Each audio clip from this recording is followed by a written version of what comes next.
this is the energy profile diagram for exothermic process. You guys already familiar with this diagram. Exothermic process. Macam mana saya tahu exothermic? Macam mana? So, kenapa saya kata exothermic? Sebab produk dia punya potential energy adalah lebih rendah daripada reactant. Okay, senang. Exothermic bermaksud delta H awak adalah negatif. Okay, exothermic, that means your delta H adalah negatif. Negative value. So, negative delta H ni, okay, dapat dia macam mana? Dapat ni adalah produk, okay, tolak reactant. Okay, secara logik, dia mestilah kalau awak tahu exothermic negatif tapi awak tak ingat macam mana bentuk energy profile diagram. So, ikut logik lah. Okay, delta H ni negatif. Delta H ni produk tolak reactant. So, of course, produk tu mestilah nilai dia lebih kecil daripada reactant so that dia boleh dapat nilai negatif. Okay, so produk tolak reactant, produk punya nilai mestilah smaller than reactant. So, kalau logik apa? Nilai kecil tolak nilai besar, kita akan dapat negatif. So, you punya energy profile diagram sepatutnya reactant, which is on my right side ni, okay, adalah lebih rendah daripada, product adalah lebih rendah berbanding reactant. So, then you buatlah. Okay, so ini adalah contoh equation. So, when you construct your energy profile diagram, okay, dekat bahagian reactant, of course, you have to label the reactant and then you have to write the reactant based on the equation yang ada dalam soalan. Okay, product on the right side. Okay, then you lukislah the product apa dia.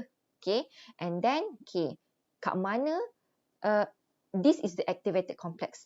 Okay, I'm not sure if you guys can see clearly in your lecture note. Okay, tapi kalau if you guys can, I will show you here. Kalau kat sini, kalau kamu nampak, here the bond macam like carbo sikit, quite blur lah kat sini. Itu nak menunjukkan bahawa, nampak tak ni C and O, they react, okay, they are going to collide, okay, dengan NO2 ni. Okay, so kat sini berlakulah bond formation. This one berlaku bond breaking. So, structure ini, okay, tak nampak dah. That structure we call it as activated complex. Structure di mana molekul tu sedang berlaku bond breaking and bond forming. That structure we call as activated complex. This structure is activated complex. Kat sini akan ada nampak bond forming and bond breaking.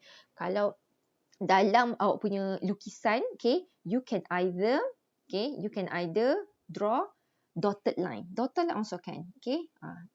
You can represent it using dotted line. Itu menunjukkan bahawa, okay, this one is bond forming, this one is bond breaking. And that structure, we call it as activated complex. Okay. Transition state tu kat mana? Okay, kalau kat sini, kawasan reactant. Okay. So, this one is kawasan reactant. This one adalah kawasan produk. Here, dekat peak of your energy profile diagram, kita panggil dia sebagai transition state. Kawasan di mana adanya activated complex. Okay. Kawasan di mana berlakunya bond breaking and bond forming. Okay. Alright.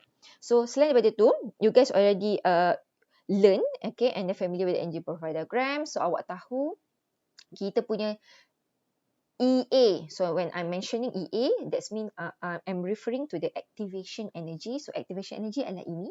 Daripada reactant kepada the peak of your energy profile diagram, that is EA. Okay. Dan kita punya delta H. Delta H yang kita tengah cerita ni adalah daripada reactant ke produk.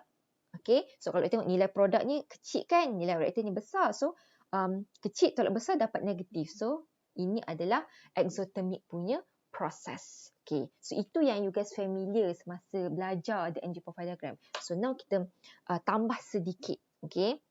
So, EA, kita ada EA reverse.